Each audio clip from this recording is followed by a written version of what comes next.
자, 112쪽에 참선하는 법, 이게 중요해요. 예, 참선하는 법. 참선하는 법에 대해서 이렇게 쉽게 이렇게 승철 스님 이렇게 해줄 수 있는 분도 많지는 않아요. 참 좋아요. 요것만 따로 이게 딱 만들어가지고 조그만 소책자로 만들어서 돌려도 좋은 전법이 되겠다 싶더라고요. 자, 불교에서는 모든 것이 마음이다. 일체유심조 아시죠? 예, 이건 뭐 워낙 유명하잖아요. 그래서 마음밖에는 아무것도 없다는 말입니다. 또한 적심시불, 따라해주세요. 적심시불. 곧 마음이 부처라는 얘기죠. 내 마음이 바로 부처라는 말입니다. 이게 좀 이해되십니까? 예. 부처님의 가르침이 팔만대장경에 담겨 있는 만큼 불교를 알려면 팔만대장경을 다 봐야 할 터인데 누가 그 많은 팔만대장경을 다 보겠습니까? 그렇지 않습니까? 그죠? 이게 다 볼 수도 없고 봐도 마찬가지예요. 봐면 이거 알면 지난번에 안 거 잊어버리고 이거 알았던 거 다음에 가면 다른 거 알면 또 그거 잊어버리고 다 그렇습니다. 그래서 이거 그렇게 공부할 필요는 없다. 그렇다면 결국 불교는 모르고 마는 것인가? 팔만대장이 그토록 많지만 사실 알고 보면 마음 심자 한자에 있습니다. 그래서 이제 팔만대장경을 한 글자로 딱 만들면 뭐라고요? 이게 시험 내용이 딱 좋네. 마음 심자 하나 딱. 마음이라는 얘기. 근데 마음이라는 게 한 글자가 아니고 우리 마음 있잖아요. 여러분 각자 갖고 있는 가장 안에 있는 마음 그게 이제 팔만대장이라는 겁니다. 그래서 쭉 내려와 가지고요. 그 밑에 그건 좀 중요한 걸 같이 읽을까요? 팔만대장경 전체를 똘똘 뭉치면 신자 한자 위에 서 있어서 이 한자의 문제만 옳게 해결하면 일체 불교 문제를 해결하는 동시에 일체 만법을 다 통달할 수 있고 삼세제부를 한눈에 다 볼 수 있는 것입니다. 자초지종이 마음에서 시작해서 마음에서 끝납니다. 그래서 내가 항상 마음의 눈을 뜨자고 하는 것입니다. 마음의 눈을 뜨면 자기의 본성, 즉 자성을 보는데 이것을 견성이라 합니다. 마음의 눈을 뜨자는 겁니다. 예, 우리도 지금 이 공부하는 게 팔만대장경이 그 한 글자, 마음 심자, 마음. 우리 각자 가진 마음의 눈을 뜨자는 겁니다. 요즘은 어찌된 일인지 불교에 관심 있고 참선 좀 한다는 사람은 참선 시작한 지 한 사나흘도 안 돼요. 모두 견성했다고 합니다. 우리 심화반 도반 가운데 한 분도 당신은 견성했다고 하시는 분이 계셨어요. 지금은 안 나오시는데 내가 충격을 받아가지고 그래서 조금 공부했다 그러면은 견성했다고 큰소리 치는 분들이 나올 수가 있어요. 이게 뭐 성철스님 당시에도 그랬으니까 봅시다. 아마 이곳에도 견성했다 생각하는 사람이 많이 있을 겁니다. 그러나 그것은 사실 견성이 무엇인지 몰라서 그렇습니다. 이 견성이 뭔지 알 것 같으면 우리 심화반 도반 가운데서도 나 깨달았습니다 이렇게 얘기를 하는 사람이 나오면 좋죠, 그죠? 그 깨달은 사람 나오면 좋죠. 근데 제가 봤을 때 전혀 깨달음하고 관계없는 마음자리인데 당신이 깨달았다고 아주 막 교수님은 어떻고 저쩌고 하여간 좀 저는 제가 만나본 분 중에 굉장히 특이한 케이스여가지고 근데 이제 자기 안에 너무 어렵게 이제 그래 하다가 뭔가 강한 기도의 체험이 되다 보니까 이 마음속에 강렬한 이 체험에 대해서 자기만의 체험이다 보니까 이제 공부를 통해서 이게 정견이 써 있으면 선지식을 뵙고 공부에 대한 점검을 받아야 된다. 이게 정견이 서 있으면 그렇게 되는 거잖아요. 근데 이분은 자기 안에 강력한 체험을 했고 이것을 당신이 깨달았다고 생각하니까 남들을 인정을 안 하는 거죠. 이제. 그분이 능엄경을 보셔야 되는데 지금 뭘 공부하려고 하는 거예요? 그렇죠. 능엄경 아니라 이게 백일문문하고 이것만 제대로 봐도 되는데 그럼 그걸 알 수가 있지 마장을. 자기 온 마장을 알 수가 있죠. 그걸 그러니까 참 그 정견이 문제인 거죠. 그러니까 이제 정견에 대해서는 제가 뭐 주야장창 얘기했는데도 교수님 그렇게 하고 나는 내가 뭐다 이렇게 되는 거니까 그래서 이분이 이제 딱 그게 검증이 돼서 그래서 시험이 참 유용하구나. 저는 이제 요 공부하러 오신 분 선생님 여기 가라 할 수가 없잖아요. 제가 어떻게 공부하러 오신 분을 나가라 그러겠어요. 안 그렇습니까? 그죠? 저는 그렇게 할 수가 없죠. 한 분이라도 더 모셔야 되는데 그게 이제 저의 딜레마예요. 그래서 쭉 봤을 때, 저런 분은 여기 성만하게 안 맞는데, 이런 분들이 있는데, 이제 그런 모습인데, 시험에서 딱 저러니까 그분이 그냥 스스로 이렇게 떠나시더라고요. 그래서 내가 선생님을, 나는 잡았죠. 계속 같이 하셔야 된다. 그렇게 했는데, 당신이 이제 교수님하고 인연이 다 된 것 같다고. 그래서 이제 갔는데, 이제 앞으로 어디 가실지 모르겠는데, 몇 분은 그러대요. 언젠가 돌아올 것 같다고 그러시대요. 그래서, 몰라요. 사람 이름 모르는 거니까, 저도 뭐 돌아오시면 좋은 거고, 뭐 안 돌아오셔도 어쩔 수 없는 인연인데, 예, 근데 이제, 100일 본문을 하나도 안 보셨더라고요. 100일 본문 안 보고, 우리 그동안 교재에 공부를 했잖아요. 이걸 하나도 안 보셨더라고요. 그러니까 이론적으로 시험을 볼 수가 없는 거지.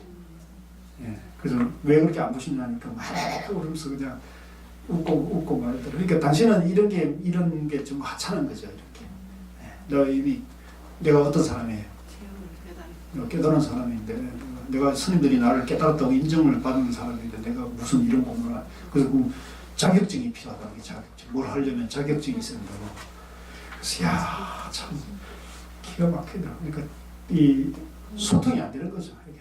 말귀를 못 알아듣는 거죠. 그래서 참, 안타까운 일인데, 그래서 시험 저는 참 잘 봤다고 생각하고 있습니다. 앞으로도 계속 시험 봐야 돼요.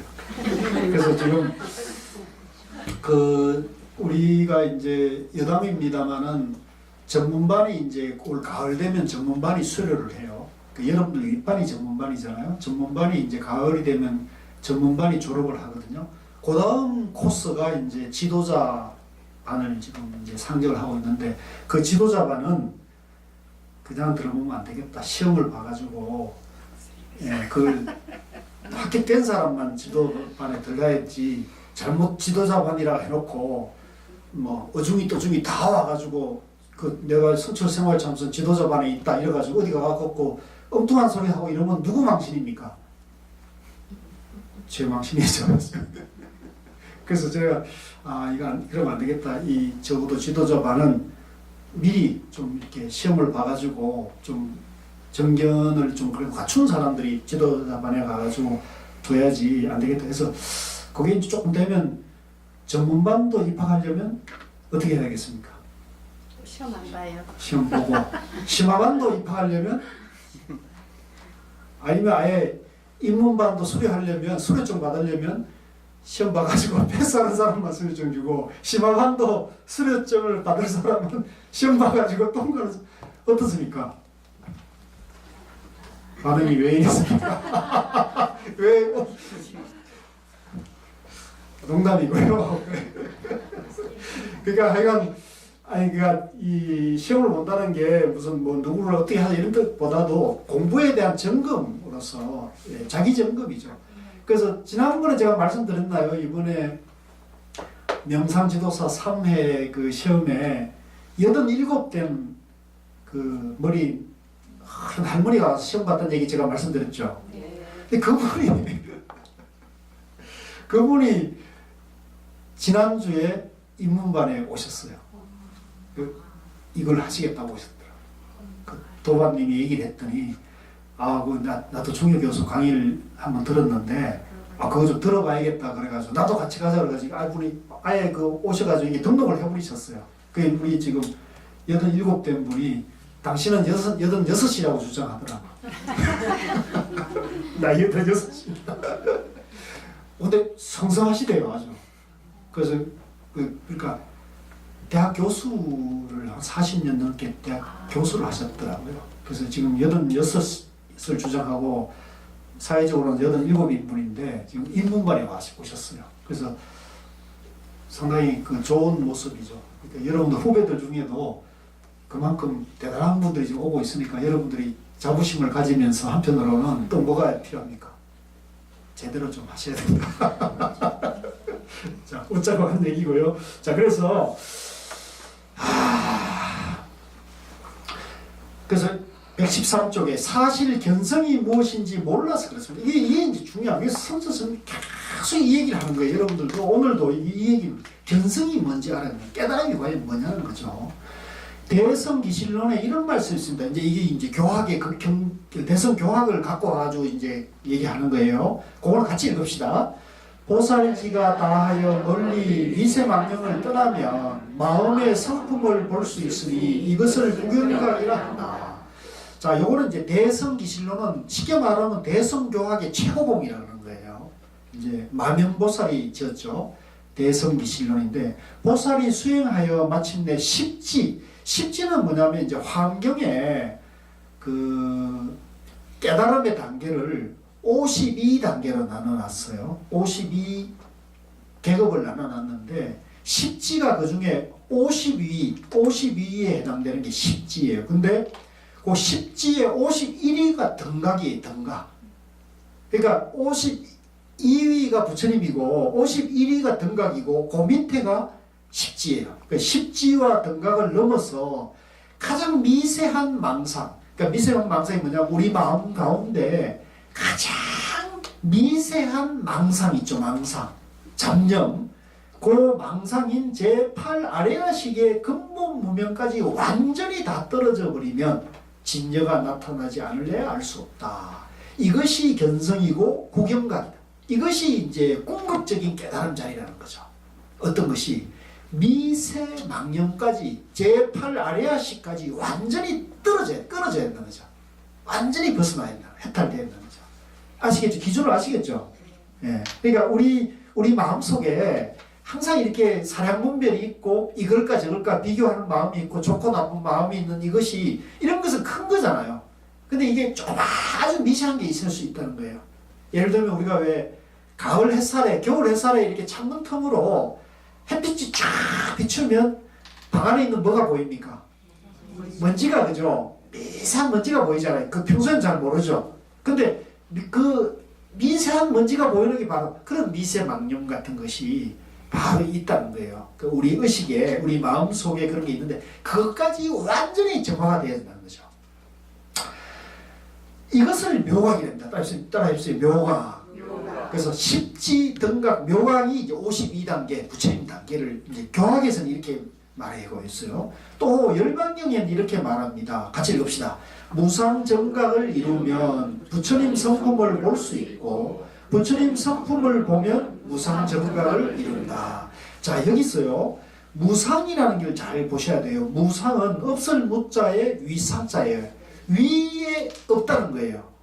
위가 없다. 더 이상 없다는 거예요. 더 이상 깨달을 게 없다. 더 이상 벗어날 게 없다. 더 이상 망상이 없다는 거예요. 그죠? 완전히 해탈됐다는 얘기. 이걸 이제 무상정등각, 무상정각이라는 거예요. 아시겠죠? 이게 이제 안욕따라 삼약삼보리를 말하는 겁니다.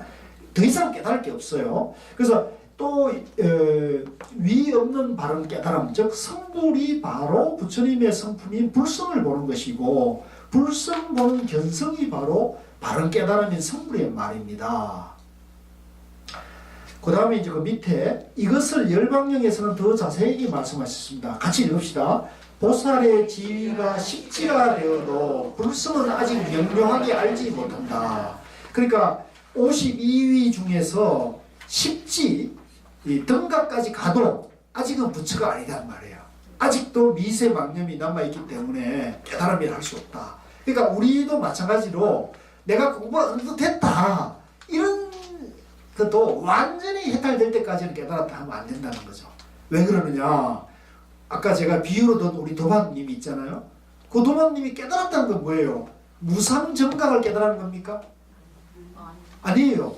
뭔가 저리 뭐 한 십지나 뭐 조금 뭔가 이 삼회 체험은 했어요. 예. 그러니까 그것에 대해서 강력한 체험은 있는데 그걸 깨달음이라 해버리면 이 십지나 등각까지는 와보지도 못해 맛도 못 봤는데 그래 이제 그걸 깨달음으로 인정해버렸을 때 이런 병폐가 생기는 거야. 그러면 그분이 깨달을 수 있어요? 못 깨달았어요? 그분은 평생 그 자기가 깨달았다는 것까지. 예. 그러니까 이제 제가 지금 얘기하는 거는 이제 그런 것을 깨달음이라 할 수는 없다는 거죠. 그러니까 여기 지금 교학에서도 아주 높은 수준에까지 이르러도 이걸 깨달음이라 해서도 안 되는 걸 얘기하는 거예요. 자, 그 다음에 이제 114쪽에 그 밑에서 문단에 보면 걸음이 있죠. 걸음. 선종에서는 어떻게 말하는가? 지금 앞에 얘기하는 거는 교학에서 말하는, 대성 교학에서 말하는 거다. 그러니까 십지, 등각까지도 깨달음을 할 수 없다. 완전히 팔식 아래아식까지 완전히 소멸돼야 이제 묘각이 된다. 구경각이 된다는 얘기입니다. 그게 이제 견성이고 부처가 되는 거다. 그러면 선종에서 어떻게 말하는가? 선종 스님들 중에서도 운문종의 종조인 운문스님 아시죠? 매일매일 좋은 날 법문하신 분 항상 하신 말씀이 있습니다. 시작. 십지보살이 설법은 구름 일고 비오듯 하여도 견성은 비단으로 눈을 가린 것과 같다. 그러니까 아무리 십지보살이 설법을 막 구름을 부리듯이 그렇게 자유자재로 설법을 하더라도 아직은 마음은 아직은 비단으로 우리가 눈을 가리면 어렴풋이 보이지 환하게 보이는 건 아니잖아요. 비단으로 눈을 가려 놓으면. 그러니까 그 비단으로 눈 가린 것처럼 뭔가는 구분은 되지만 석연치 않은 거죠. 이제 그 얘기를 지금 하고 있는 거죠. 그래서 이걸 비유해 한 거예요. 그러니까 완전히 견성한 건 아니라는 거죠. 쉽지. 그러니까 완전히 견성해야 한다 이런 얘기고요. 자, 그 다음에 115쪽으로 넘어와가지고요. 거기서 보면은 이제 위에서 두 번째 문단에 이렇듯 대성불교의 총론이라 할 수 있는 대성기실론에서는 보살지가 다 끝난 구경각을 견성이라 했고, 부처님 최후의 법문인 열방경에서는 견성이 성불이고 성불이 즉 견성인데 십지보살도 견성 못했다 하였고, 유식종의 소위경전인 유가사지론에서는 불성을 보는 것은 구영지 보살도 어두운 가운데서 물건을 보는 것 같다고 했고, 종문의 조사인 운문스님은 십지보살도 견성하지 못했다고 했습니다. 이처럼 선과 교를 통해서 어느 점에서 보든지 간에 견성이 바로 성불이며 그것은 보살 수행의 십지와 등각을 넘어서 구경각을 얻어야 하는 것이라고 말하고 있습니다. 그런데 십지는 고사하고 삼면도 아닌 단계, 비유하자면 청청대의 맨 꼭대기가 견성인데 그 첫째 계단도 올라가지 못하고 견성했다고 도통했다고 합니다. 그렇게 견성해서 다시 성불한다고 하니 대체 그 견성은 어떤 것인지 이것이 요새 불교 믿는 사람의 큰 병통입니다. 이제 우리 주변에도 이제 흔히 있는 일입니다. 성철스님 당시에도 이런 분들이 많았고요. 그러니까 성철스님은 이 깨달음에 대한 기준을 명확하게 세우는 것이 불교를 바로 세우는 길이다. 이제 이렇게 주장하신 거예요. 그래서 저는 그것이 지금도 굉장히 유효하다고 봅니다.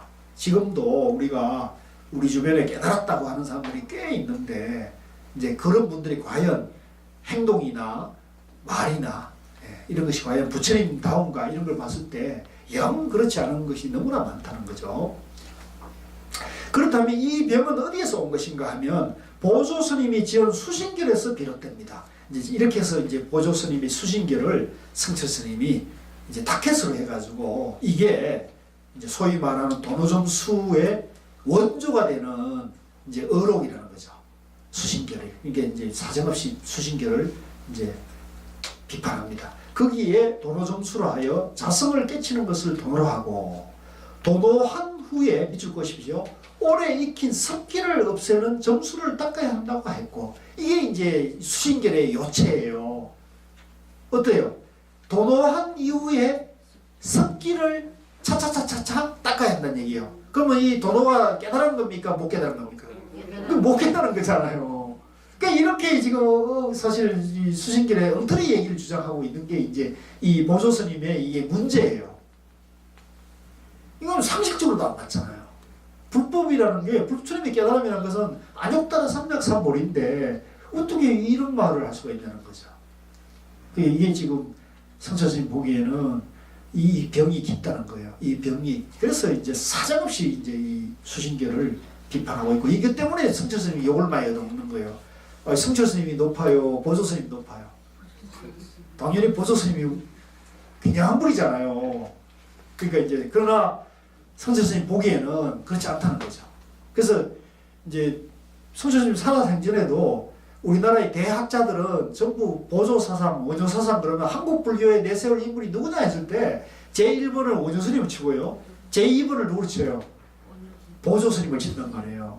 그러니까 신라 때는 원조 스님, 고려 때는 보조 스님이 한국 불교, 한국 철학을 대표하는 큰 인물이거든요. 근데 성철 스님이 그분을 사정없이 비판하니까 이 학계에서는 성철 스님을 다 옳게 안 봤습니다.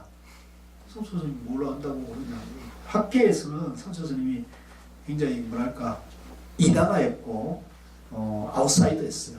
그러나 제가 보기에는 그렇습니다. 제가 보기에는 학자들이 이 불교와 선을 몰라서 그렇다는 겁니다. 학자들은 그냥 학문과 논리를 갖고 보는 거지, 예, 이 깨달음을 체험을 해가지고 마음의 분별심을 싹 없애는 이 깨달음의 견처, 참선 수행으로 봤을 때는 학자들이 전혀 그건 모르죠. 그건 책으로 하는 얘기고 성철 스님은 수행을 통해서 지금 얘기하는 거잖아요. 그러니까 완전히 다른 얘기를 하고 있는 거예요. 그래서 저는 제가 공부를 해본 결과로는 이 성철 스님 견해가 옳다는 겁니다. 제가 이제 고우 스님께서도 그렇고 제가 해본 거로도 이제 이거는 확신해서 말씀드리는 겁니다. 근데 여러분들도 이제 이걸 제 말만 믿지 마시고 여러분들도 스스로 공부해가면서 이거를 확실히 여러분들 스스로의 견해로 정립하시고 여러분들의 체험을 통해 가지고 정립이 돼야 돼요.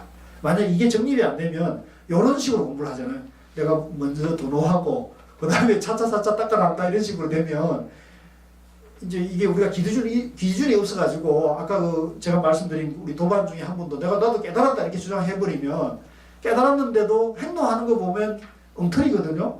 그러면 깨달은 분이 저런 행동을 한다면 불교의 과연 기준이 좌표가 될 수 있느냐 했을 때 혼란이 와요, 안 와요? 엄청난 혼란이 오는 거죠. 그래서 이게 이제 한국 불교의 지금 큰 장애가 되고 있고 그 원인이 어디 있냐면 이 보조 스님의 수신결에 있다는 거예요. 그래서 이 고려 보조 스님 수신결 이후에 한국 선문에 큰 도인이 못 나고 있다. 이제 이렇게 성철 스님이 작심 비판을 하고 있어요. 왜 그러냐면 조금 체험하면 나도 이제 깨달았다 이래가지고 이제 도인 대접 받으면요. 이제 제가 누구라고 말씀드리기가 좀 그렇습니다만 우리 건세 큰 선지식 중에서도 그런 분이 계셨어요. 당신이 이제 깨달았다 생각해가지고 이제 깨달은 도인은 무해행을 한다 그러잖아요. 자유자재한 행을 한다 그러니까 이제 나는 깨달았으니까 깨달았는데 이제 구경각이 아니란 말이에요. 확철대오가 아닌 그런 해오를 한 입장에서 보면 욕망이 일어납니까? 안 일어납니까? 욕망이 일어나잖아요. 그 욕망이 일어난 여기 지금 나오는 오랜 습기를 해석을 어떻게 하냐면 이 욕망은 오랜 습기다. 나의 전생의 습기이다. 그러니까 나는 깨달았지만 오랜 습기가 남아 있으니까 이거는 자유자재 행을 하면서 점진적으로 해결한다 해가지고 이제 색을 만나면 색을 취하고 욕망을 해결하면 욕망을 해결하고 이제 재물을 만나면 재물을 취하고 이런 행동을 했어요. 그래서 그런 행동을 하니까 이제 그 제자들이 보고 이제 계행을 중시하는 제자들이 비판을 하잖아요. 이제 제자가 두 흐름이 나오죠. 그래도 우리 스승이 도인이라는 쪽도 있고 그걸 이제 비판하는 분이다. 그러니까 비판하는 분들이 문제 제기를 하니까 이제 뭐라냐면 무해행을 얘기하는 거예요. 도노 점수를 얘기하는 거죠. 그 논리적 근거가 이 전생의 습기가 아직 남아 있어서 그렇다 이렇게 얘기해요. 이게 합리화되는 게 바로 보조 수신길이 논리적 근거가 되는 거예요. 이게 부처님 법을 기준으로 해야 되는데 어떻게 스님을 어록을 기준으로 하느냐 말이죠. 이게 잘못된 거죠. 아시겠죠? 지금 이게 이제 외람됩니다만 우리 한국 불교에 팽배해 있는 문제예요. 예. 그래서 한국 불교는 지금 계율이 별로 중시하지 않잖아요. 이런 영향이 있는 거예요. 예. 왜 우리가 남방 불교나 이런 데 있을 때 티베트 불교나 이런 데서 경쟁력이 없느냐. 법을 깊이 보면도 우리가 경쟁력이 없어요. 경쟁력이 없는 이유가 한국 스님들은 계율을 안 지킨다는 거예요. 그래서 남방에 어떤 데 가면 한국 스님들을 수행자, 출가자로 인정을 안 하고 저 제가자들 뒤에다가 앉아라. 자리를 그렇게 배치한다 그래요. 그러니까 엄청난 자존심 상한 일이죠. 그래서 성철 스님이 철저하게 계율도, 계행도 지키고 또 부처님 법을 기준으로 해야 한다고 주장하신 거란 말이에요. 좀 이걸 여러분들이 이제 정확하게 이해를 하셔야 돼요. 자, 그래서 그 도노한 위치가 보살의 수행 차제의 십신초에 들어간다고 하였습니다. 그러니까 도노 점수에서는 이게 십신, 이게 아주 까마득한 저라는 거죠. 보조 스님은 중국의 규봉 스님의 사상을 이어받아서 도노 점수를 주장했습니다만 규봉 스님은 십신초인 보살지를 도노, 즉 견성이라고 말하지 않았고 또 그가 주장한 깨침이라는 것은 단지 교학상의 이론을 아는 해오를 말한 것에 불과한 것입니다.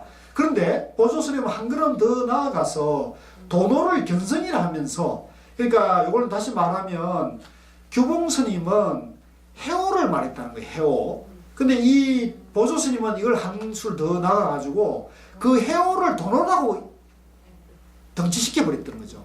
그렇게 해버렸다는 거예요. 그러면서 해오를 견성으로 해버리니까 그 지위가 십신초라고 절에서 말하고 있습니다. 많은 사람들은 고려시대 큰 스님인 보조스님께서 말씀하셨는데 잘못되었겠느냐고 말할 것입니다. 그러나 불교의 모든 경이나 논에서는 분명히 3현 10지를 넘어선 구경각을 성취하는 것을 견성이라 하고 있으니 결국 보조스님의 수신결이 기신론보다 낮고 열반경보다 낮고 유가사지론보다 낮다는 말인가? 낮습니까? 우리가 그럴 수는 없잖아요. 부처님 경전을 기준으로 하고 부처님 제자들이 지어놓은 조사, 논서를 우리가 보조스님의 수신결이 그거보다 더 위대하다 할 수는 없잖아요. 그러면 보조교가 돼야지 이게 불교가 될 수는 없잖아요. 이 얘기를 하는 거예요. 성철 스님이 지금. 또 종문의 대표적인 스님인 웅문스님보다 보조스님이 낫단 말인가? 그렇지 않습니다. 결국 보조스님이 수신결에서 말씀하신 십신초에서의 도노가 견성이라는 사상은 근본적으로 시정되어야 하는 것입니다. 그렇다면 십지보살이니 구경각이니 하는 그 깨달음의 경지는 어떻게 알 수 있는가? 자, 여기서 이제 성철 스님이 다시 그러면 어떤 것이 깨달음이냐는 얘기를 다시 정립을 하는 거예요. 이것도 종문에 분명한 표준이 있습니다. 그거는 같이 읽읍시다. 화엄경부터요. 화엄경 십지품에 보살지가 칠지가 되면 꿈속에서도 장애를 받지 않고 공부가 여여하다고 하였습니다. 참선 공부를 하다가 잠이 들어 꿈을 꾸고 있을 때에도 아무 장애를 받지 않고 공부가 한결같으면 칠지보살이라고 인정한다는 말입니다. 그러나 칠지의 보살이 설사 꿈에는 공부가 이려한다 할지라도 깊은 잠에 들면 깜깜합니다. 그런데 아무리 잠이 깊이 들어도 이려한 경계가 분명히 있습니다. 밖에서 볼 때는 잠을 자는 것 같지만 실질은 잠을 자지 않는다. 아무리 깊은 잠에 빠져 있어도 정신 상태는 항상 밝아 있어 조금도 변함이 없다는 말입니다. 항상 밝아 있는 정신 상태가 올 것 같으면 팔지보살 이상, 즉 자제위라 합니다. 그런데 자제위에는 두 종류가 있어서 깊은 잠, 즉 숙면에서 이려하여도 아래아식의 미세한 망념이 그대로 남아있으면 팔지 이상의 자제보살이고 그 미세망상까지 완전히 다 끊어져 버리면 그때에는 지저가 드러나고 그것이 견성이고 부처님입니다. 그때는 열애위라 합니다. 자, 여기까지를 여러분들이 잘 체크해 놨었다가요. 요 대목을 잘 이렇게 음미하시고 만족하시고 확인을 하셔야 돼요. 자, 이게 이제 쉽게 말하면 뭐냐면 화엄경의 십지품에 보살지가 칠지는 이제 팔지 밑에를 칠지라 그래요. 칠지가 되면 7계단이라고 한다면 꿈속에서도 장애를 받지 않고 공부가 여여하다.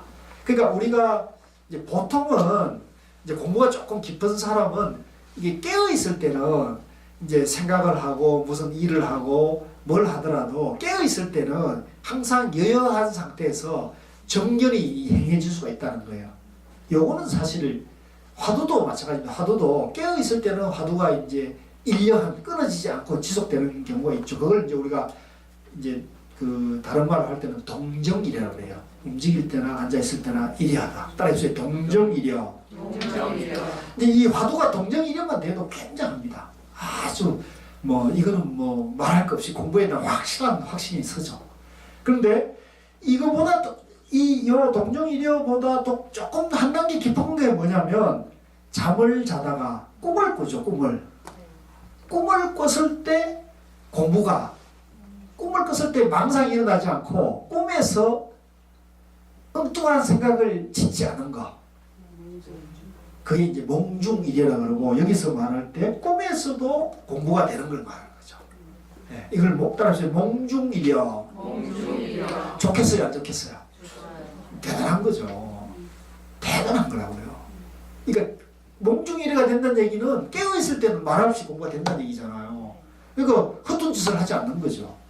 여여한 거란 말이에요. 마음 밝은 거죠. 근데 꿈속에서도 이 공부가 되고 있다는 거는 이분이 공부가 상당한 경지에 이르고 있는 거잖아요. 근데 이것도 깨달은 거야, 안 깨달은 거예요? 이것도 깨달은 게 아니에요. 이것도 공부 안 하면은 이것도 물러서게 된단 말이에요. 그 다음이 뭐냐? 팔찌보살이라고. 팔찌보살은 뭐냐? 잠이 깊이 들어도 이 경계가 공부가 계속 이어진다는 거예요. 바람이 깊어도. 그걸 뭐라 그러냐? 팔찌보살의 경계고 자제위라 그러고요. 이 자제위 팔찌보살의 경계에는 두 가지가 있는데 숙면이래가 있고 숙면이래 상태에서 못 깨친 사람도 있고 깨친 이래가 있다는 거죠. 그러니까 못 깨친 사람들은 숙면이래는 됐지만 아직 완전히 해탈이 안 된 경우 아직도 거기에 이게 미세망념이 남아있는 경계고 이제 잠자는 가운데에서도 공부가 되는 경계이긴 한데 아직 못 깨친 거고 부처님은 이제 잠을 자도 꿈을 꿔도 이제 깨어 있어도 일여한 경지가 돼요. 그런 분은 일체 망상이 일어나지 않는 거예요.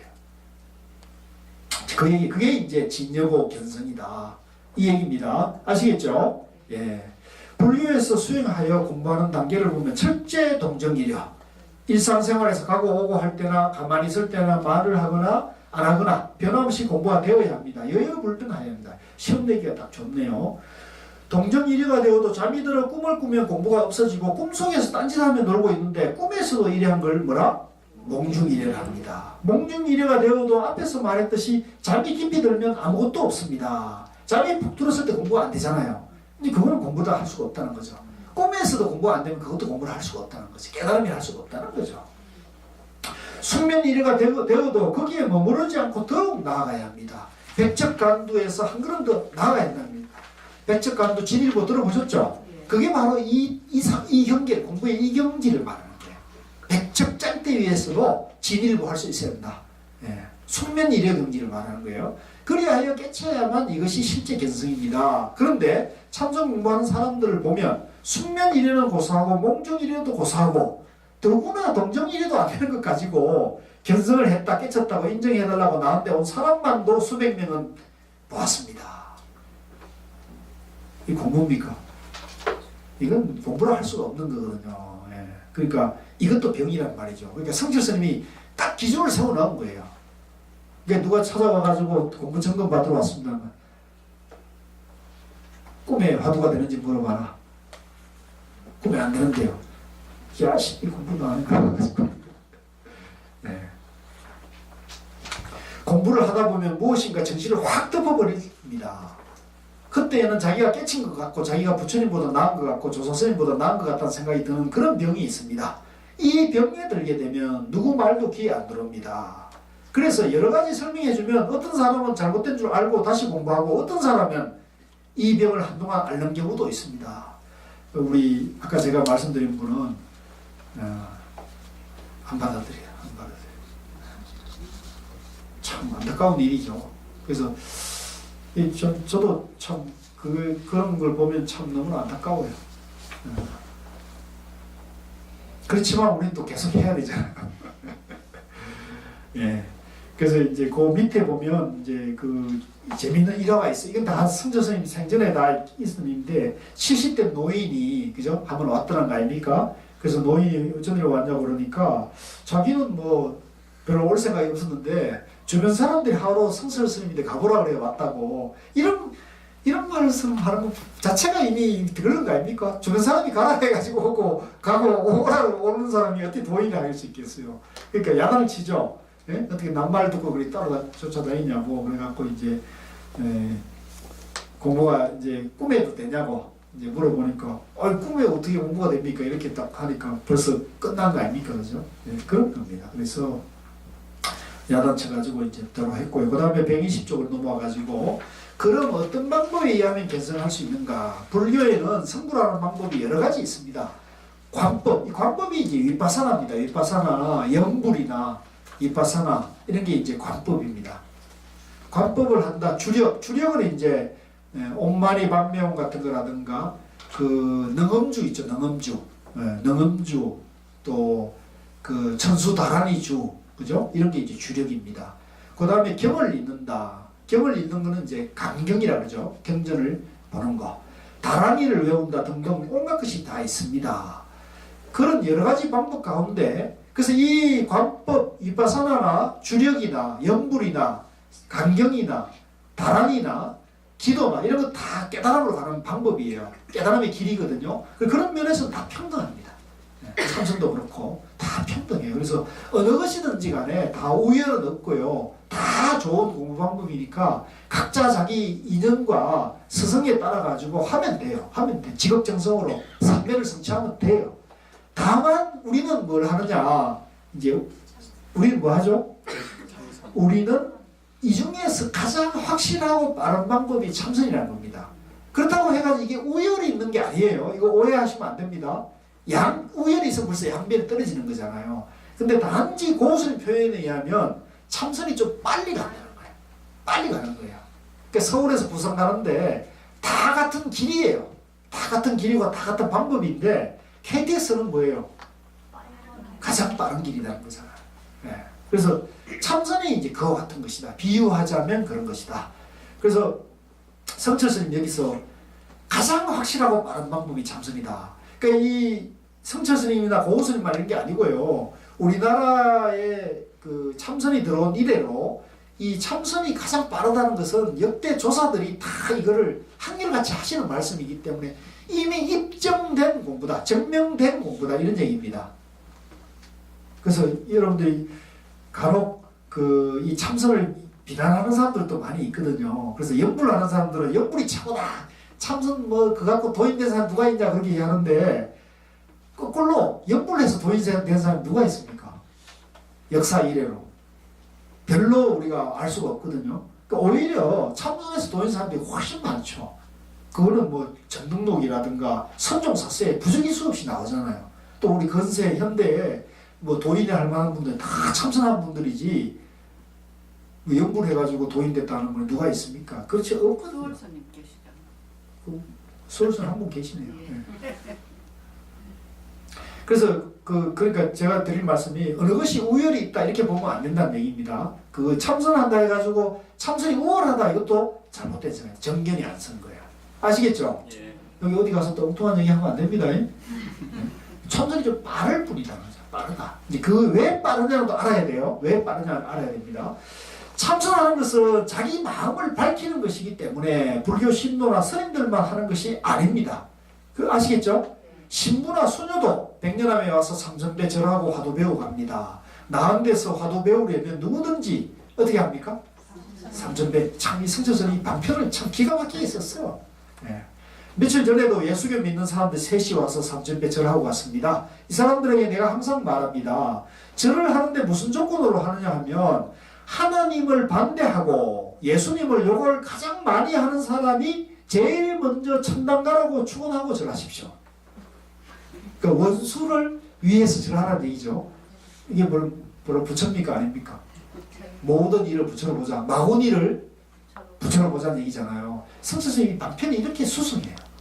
그래서 제가 오늘도 어느 절에 갔더니 그 절에 그 사무장님이 그러는 거예요.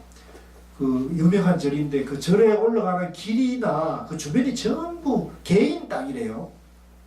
뭐 100만 평인가 이렇게 개인 땅이 가지고 그 절에 가려면 그 공용도로에서 절을 올라가는 길이 전부 사유지해 가지고 1년에 한 500만 원씩 그 절 임대료를 길 통행료를 내고 있대요.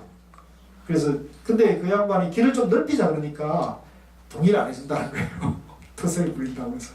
그래서 제가 농담으로 이걸 공부한 그 인연이 돼가지고 제가 사무장님께 농담으로 그랬어요. 제가 좋은 비법이 있는데 하나 가르쳐 줄 거예요. 와 말해보라고. 그래서 제가 그분을 위해서 매일매일 그분을 위해서 축원을 하십시오. 기도를 하십시오. 그러면은 그분이 마음을 바꿀 수도 있습니다. 네, 그 방편을 일러주고 왔는데 제가 어떤지 모르겠다. 여러분들도 마찬가지입니다. 여러분들 우리도 나를 괴롭히고 나를 힘들게 하는 사람이 있으면 그분을 위해 기도를 하십시오. 네. 아시겠죠? 네. 그분을 위해서 커피도 사주고 밥도 사주고 남들인데 가서 그분을 칭찬을 해주세요. 칭찬. 네.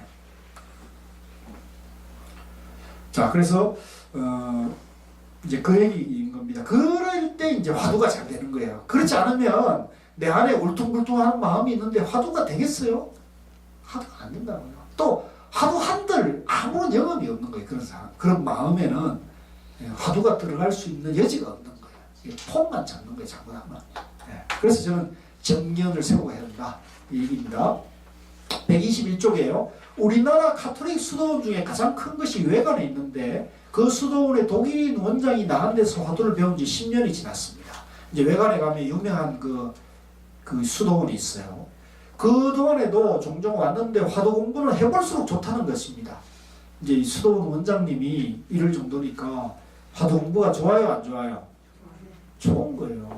해볼수록 좋다는. 이처럼 불교를 믿지 않은 다른 종교인들도 화두를 배워서 실제로 참선하는 사람이 많이 있습니다. 우리가 불교를 믿는다 하면 마음 닿는 근본 공부인 선을 알아서 실천해야 합니다.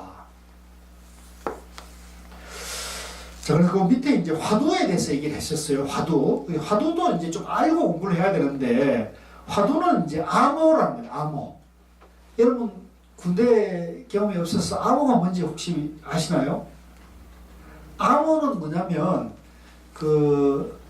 다른 사람과 우리 약속된 하나의 말이 약속된 말. 그래서 예를 들면 보초가 이제 부대에 보초가 이렇게 있어요. 그럼 저 밖에 나가가지고 경계 근무 내지는 매복 나가는 매복조가 야밤에 이제 밖에 부대 밖을 나가가지고 요소에서 숨어 있다가 이제 다시 부대로 돌아오려면 적인지 아군인지 모르면은 총을 쏴버리잖아요. 막 일단 쏘고부터 하니까. 그러니까 이제 적절한 위치에 서면은 이제 암호를 댑니다. 그래서 오늘 저녁에 암호는 해 그러면 저쪽에서 바닷물 이렇게 약속을 해요. 그래서 해 그러면 저쪽에서 바닷물이라 답하면 우리 편인 거죠. 근데 해하고 바닷물은 바닷물이라는 말의 뜻이 있어요, 없어요? 그 해와 바닷물이라는 말은 아무런 뜻이 없는 거예요, 그죠? 그냥 두 사람 사이에 하나 신호일 뿐인 거죠. 그러니까 화두라는 것도 마찬가지로 화두라는 것은 어째서 삼선을 했는가, 이거는 말 뜻이 있는 게 아니라는 거죠. 예를 들면 마가 왜 한 건도 아니고 두 건도 아니고 세 건이냐 이러면 이거는 화두가 아닌 거죠. 그냥 어째서 삼선을 했을까 이렇게만 해야 되는 거라는 거죠. 그죠? 그렇게 알아가듯이 이제 이 화두라는 것은 암호다, 암호 밀령이다. 그게 뜻이 있는 게 아니라는 거죠. 예, 그래서 122쪽에 넘어와가지고요. 이제 성철 스님이 이제 일본 참선하는 것을 이제 지금 비판을 합니다. 두 번째, 여기에 대해서 가장 큰 병통을 가진 이는 일본 사람들입니다. 일본 구택대학. 이제 구택대학은 이제 고마자와 대학이라고 해서 일본 조동종 종립대학이에요. 선학대사전이라는 책을 30년에 걸쳐서 만들었다고 하길래 구해보았습니다. 그런데 보니 중요한 화두공안은 전부 해설해 놓았습니다. 화두를 해설하면 됩니까? 안 됩니까? 이거 완전히 불교를 선을 망치는 거예요. 이 일본 불교 수준이 지금 이렇다는 거예요. 일본은 조동종이 선종의 주류예요. 화두를 주로 하는 임재종은 비주류고요. 이 조동종이 오히려 더 커요. 그런데 보니 중요한 공간은 전부 화두를 해설해 놨습니다. 그 책을 보면 참선할 필요도 없습니다. 공안이 전부 해설되어 있으니까 내가 여러 번 말했습니다. 일본의 불교가 전래된 이후에 가장 나쁜 책이 무엇이냐면 이 선학대산이야. 화두를 해설하는 법이 어디 있어? 그러니까 이분들이 선을 지금 모르고 있는 거죠. 선은 언어와 문자, 말과 문자로는 이걸 화두를 풀면 안 되는 것이 선이거든요. 참고해서 깨쳐가야 되는데 이걸 풀어놨으니 이게는 선을 교로 만드는 거니까 격화시켰으니까 이분들은 선을 종지를 모르는 거죠. 그래서 이게 이제 일본 불교의 수준이라고 성철 스님이 지금 논박을 하는데 그런 면에서 우리 한국 불교의 이 안목과 수준이 어떠냐는 건 저는 우리가 자부심을 가져도 좋다는 거죠.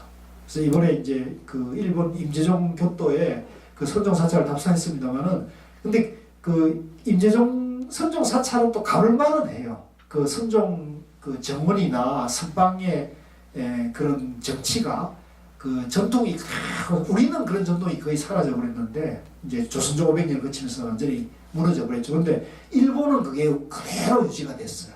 그래서 그 원형을 보려면 그 임재종 그 선정원, 용안사 그 석정 같은 거 그런 걸 정말 세계인들이 그 관심을 가는 그런 거니까 여러분들이 꼭 한번 가보실 기회를 가지시면 좋을 것 같아요. 자, 그런 얘기를 쭉 하고요. 자, 넘어가가지고 이 125쪽으로 넘어가가지고 이거 꼭 한번 집에서 꼭들 한두 번씩 보셔야 됩니다. 이거 125쪽 맨 밑에 문단에 보면 거듭 말하자면 화두는 암호입니다. 이 암호 내용은 어떻게 해야 풀 수 있느냐 하면 잠이 깊이 들어서도 이러한 경지에서 깨쳐야만 풀 수 있습니다. 어떻게 깨칠 수 있다고요? 잠이 깊이 들었을 때도 화두가 돼야 된다는 거죠. 이 길밖에 없어요. 이 길밖에. 그 전에는 못 푼다는 것, 이 같은 근본 자세가 딱 서야 합니다. 그래야 마음의 눈을 확실히 뜨면 이것이 견성입니다. 동시에 떡 앞에 잔나무나 또 알 수 있는 겁니다. 그렇다면 옛날 스님들은 어떤 식으로 공부했는지에 대해서 얘기해 보겠습니다. 그러면서 이제 오조, 임재종의 중흥조인 오조보변, 원호국권, 대종고 스님 얘기를 하거든요. 그래서 대스님도 여러분들 이제 서장, 전문가에 가면 서장 공부하는데 대스님이 이제 깨친 얘기를 하는데요. 대스님도 20살 20대에 이분이 깨쳤다고 생각했어요. 깨쳤다고 생각해서 가만히 주변에 둘러보니까 당신 견처만큼 아는 사람이 없거든요. 그러니까 더 이상 공부할 필요를 못 느끼는 거예요. 근데 이제 당신 서성인 담당 문준선사가 돌아가실 때 뭐라 그러냐면 네가 아직 공부가 덜 끝났으니까 원호 국건선사를 찾아가거라. 근데 이 원호 국건선사는 이 담당 문준선사하고 파가 달랐어요. 문파가 달랐는데 당시에 이제 그래도 지도해 줄 만한 분은 문파가 달라도 그분에게 찾아가라고 권유를 했어요. 그러니까 이제 대스님이 이제 그걸 이제 마음에 두고 있었는데 아무리 생각해봐도 주변에 나만 아는 사람이 없거든요. 그러니까 이분이 깨달았다 생각하니까 공부할 마음이 나요, 안 나요? 선지식을 찾아갈 마음이 나요, 안 나요? 안 나간다고요. 자기가 내가 깨달았는데. 그러니까 우리 어떤 보살님처럼 그렇게 생각한 거예요. 뭐 다 시덥지 않게 다 보는 거지. 책도 안 봐도 되고 그렇게 볼 필요가 없다고 생각했던 거죠. 근데 이분이 이제 대스님이 그렇게 하다가 어느 날 꿈을 꿨는데요. 꿈을 꿨는데 강도를 만났어요. 강도를 만나니까 막 부들부들 떠는 거예요, 자기가. 꿈에서. 여러분들 강도 만나면 어때요? 감이 눌리면 어때요? 다 누구든지 다 기가 막히잖아요. 그러니까 이 대스님도 자기 공부가 됐다고 생각했는데 꿈속에서 강도를 만나니까 공포심에서 깨어나고 또 꿈속에서 누가 깨달았다고 막 아부를 하니까 기분이 막 좋아지고 또 그래가지고 막 금원보화로 선물을 갖다 주니까 기분이 좋아지고 이런 거예요. 그러니까 대스님의 이 양심이 있었던 분 같아요. 가만히 생각해 보니까 내가 꿈에서조차도 이렇게 허둥대고 살고 있는데 만약에 내가 죽음에 임했을 때 죽음이 다가왔을 때 그 두려운 마음이 과연 내가 해결할 수 있는가에 대해서 이분이 생각해 보니까 이게 안 된다고 생각, 이게 공부가 아니라고 생각을 낸 거예요. 그래서 이제 누굴 찾아가느냐? 원호국건선을 찾아 10년 만에. 이해하시겠죠? 그래서 우리도 공부를 이렇게 해야 돼요. 자기 양심에 비추어야 돼요, 항상. 그래서 꿈에서도 여여해야 되고, 예. 깨달았을 때는 이제 이 깊은 잠에서도 여여해서 한결 같아야 돼요. 한결 같아야 돼요. 그 얘기를 한 거 아시겠죠? 그래서 이게 서상에도 나오고요. 대에서 다 나오기 때문에 성철스님 뭐냐면 우리가 깨달음의 기준을 뭐로 해야 되냐 할 때 이걸 기준으로 해요. 대스님을 기준으로 해야 된다는 주장을 하는 거고요. 제가 이걸 기준으로 살펴보니까 우리나라 스님으로 태고 스님이 있어요. 128비용이 나와 있네요. 예. 맨 밑에 문단에 있죠. 128비용인데 태고 스님은 공부를 시작한 지 20년 만에 40세에 오매이래가 되고 그 후에 확실히 깨쳤습니다. 여기 이제 제가 조사한 거에 38살에 태고 스님이 깨쳤어요. 화두로 깨쳤거든요. 그래가지고 주변을 돌아보니까 당신을 인가를 해줄 만한 분이 없으니까 원나라의 어떤 스님이 와가지고는 뭐라 하냐면 중국으로 가십시오. 원에는 임재종 조사들이 계시니까 가셔서 인가를 받으십시오. 이렇게 하는 거예요. 그래서 이분이 그 얘기를 듣고는 그 원나라로 들어갑니다. 태고 스님이. 그래서 임재종 서곡천공선사를 만나가지고 그 점검을 받아서 거기서 인가를 받아요. 그래서 그 서곡천공선사가 태고 스님을 보고는 나로 같이 살자고 설득을 해요. 너무 이제 태고 스님 인품이나 너무나 좋으니까 법을 완전히 물려주고는 같이 이제 그 제자로 들고 싶었겠죠. 그런데 태고 스님이 이제 보름 동안만 같이 살다가 이제는 동국으로 가야겠습니다. 그러니까 그 서곡천공선사 그런 말씀하죠.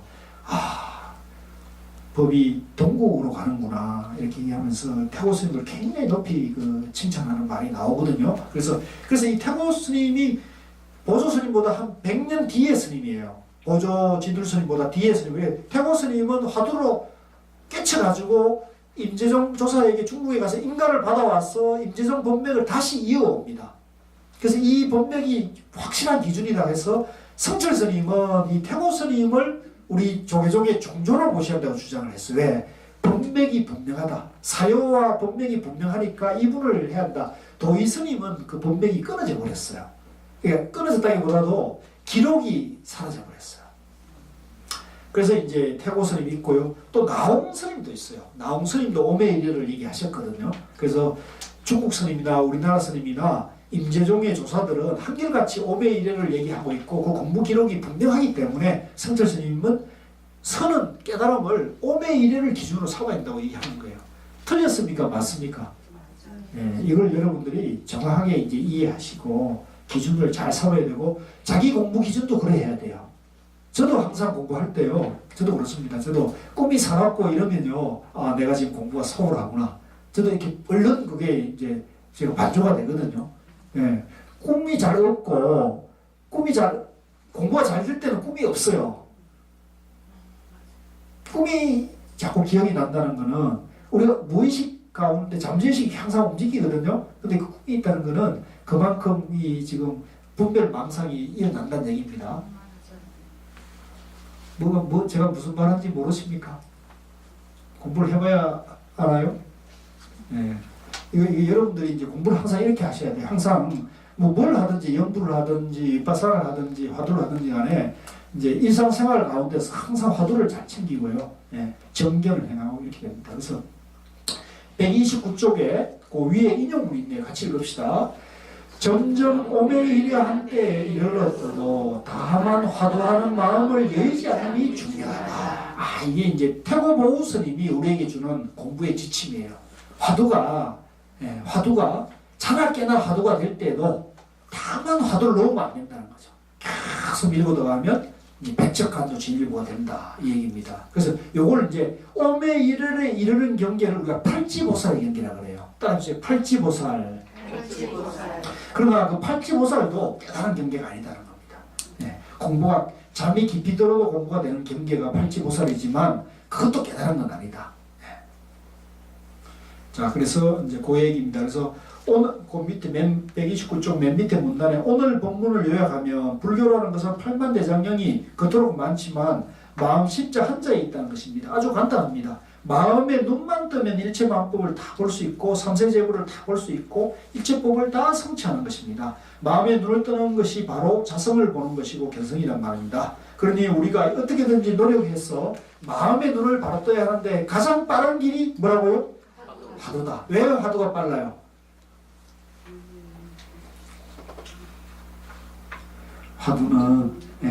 화두는 동정간에 일해하게 하고요. 몽중간에 일해하게 하고 오매간에 일해하게 하잖아요. 그러니까 이게 빠른 거예요. 네. 화두는 딱 잡는 순간에 우리가 그걸 가지고 동정 일해가 되고 몽중 일해가 되고 오매 일해가 되면요 3일 내지 7일 만에 깨칠 수 있다고 어록에서 얘기를 해요. 그게 빠르다는 거죠, 그만큼. 근데 이제 그게 이제 그런 사람이 이제 나오기가 쉽지 않죠. 실제 이제 우리가 공부를 해보면 화두가 이제 쉽진 않아요. 그러나 빠른 것은 빠르다 얘기하는 겁니다. 이 화두라는 것은 잠이 깊이 들어서 이러한 경계에서도 모르는 것이고 거기에서 크게 깨쳐야 하는 것입니다. 공부하다가 무슨 경계가 나서 크게 깨친 것 같아도 실제 동정에 일해하지 못하고 몽중에 일해하지 못하고 숙면에 일해하지 못하면 화두를 바로 안 것도 아니고 견성도 아니고 마음에 눈을 뜬 것도 아닙니다. 좀 이해되시나요? 네. 이 공부 기준을 이렇게 잡아야 돼요. 우리가 꿈에서도 공부가 돼야 되고 깊은 잠에 떨어져도 돼야 돼요. 그래서 자나 깨나 돼야 된다는 거죠. 부처님 어떤 분이냐? 자나 깨나 여열하신 분이다. 네. 그러면 그 근본 표준이 어디에 있느냐면 잠들어서도 이래 하느냐 안 하느냐 여기에 있습니다. 그러니 부지런히 화두를 해서 잠이 푹 들어서도 크게 살아나고 크게 깨쳐서 화두를 바로 아는 사람, 마음 눈을 바로 뜬 사람이 있기를 바랍니다. 오늘 이야기를 가만히 생각해서 하나라도 좋고 반짝이라도 좋으니 실제로 마음의 눈을 바로 뜬 사람이 생겨서 부처님 해명을 바로 있도록 노력합시다. 참 고구정령하잖아요. 그죠? 간절하고. 그래서 우리도 여러분 그 제가자이고 야 우리가 어떻게 그 동정의 일이하고 몽중의 일이 하냐라고 여러분들이 어렵게 생각하지 마시고요. 제가 조금 저도 조금 이렇게 해본 적을 봤을 때 동정의 일을 해버리니까 공부가 이제 의심이 없어졌어요. 아 이거는 밀고 가기만 되겠구나. 그래서 자기 자신이 마음에서 화두가 이게 딱 참여가 딱 체험이 돼버리면요. 아 이거는 이제 경전보다도 내 마음이 이제 공부가 된다는 걸 자기가 알게 되고요. 그러면 마음이 밝아져요. 그래서 마음이 밝아지면서 자기 마음 가운데 분별심이 일어나는 걸, 아, 이거 분별심이구나. 예. 또, 아, 이거는 정결이구나, 지혜구나. 또, 아, 이거는 삿된 마음이구나. 아, 이거는 바른 마음이구나. 이런 것들을 자기가 알 수가 있죠. 그래서 공부가 이 삼배 체험이 화두가 계속 이렇게 공부가 익어가게 되면은 마음이 점점점 밝아지고 분별심이 점점 줄어들고 그래서 우리가 공부가 되는 만큼 마음도 밝아지면서 마음이 편안해진다. 마음이 밝아지고 편안해지면 얼굴로 나타난다 그랬습니까? 안 나타난다 그랬습니까? 예, 그래서 여러분들도 공부가 점점점 잘 되고 있는 사람은 얼굴이 어떻게 되겠어요? 이제 다 사진 찍어놨습니다. 그래서 이거는 이 공부는 거짓말 할 수가 없어요.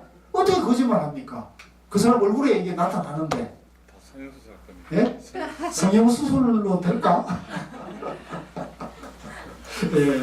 뭐 그런 거 있으면 나도 해보겠습니다만은 그렇게 안 돼요. 이건 마음은 아무 어떤 수술, 천하 어떤 수술로도 안 돼요. 그래서 이거는 화두라는 걸 배워가지고 이제 화두를 하려면 화두로 무턱대고 했으면 절대 안 돼요. 옛날에는 화두가 좋다 그래가지고 무턱대고 화두를 했어요. 근데 그렇게 했으면 절대 화두는 안 됩니다. 그래서 성처스님도 화두는 좀 배워서 해야 한다는 얘기를 했고요. 또 오늘 여기 우리가 확인했지만 화두를 배우기 전에 뭘부터 배운다고요? 불공하는 것부터 해야 한다. 그죠?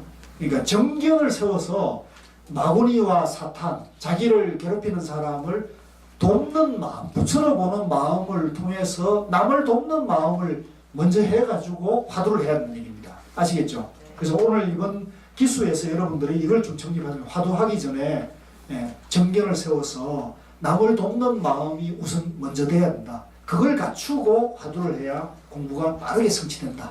아시겠죠? 네, 그래서 이거는 여러분들 좀 절대 어렵다, 두려워하지 마세요. 이건 누구든지 할 수 있고 선생님들이 이렇게 해놨고요. 그래서 우리가 정견을 갖고 하면 하는 만큼 이익이 돼요.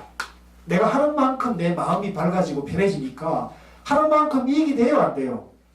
분명히 이건 이익이 된다는 거죠. 그래서 뭐 죄송한 얘기입니다만은 저도 약간 그런 재미를 본 사람, 이 공부에 재미를 본 사람이고 이익을 본 사람이기 때문에 제가 여기에서 자신 있게 제가 여러분들에게 그런 말씀을 드릴 수가 있을 것 같아요. 그래서 한번 우리 같이 한번 도반의 인연으로 한번 밀고 나가보자고요. 한번 나가겠습니까? 안 나가겠습니까? 한번 나가봅시다. 어떻게 되는지. 네, 수고하셨습니다.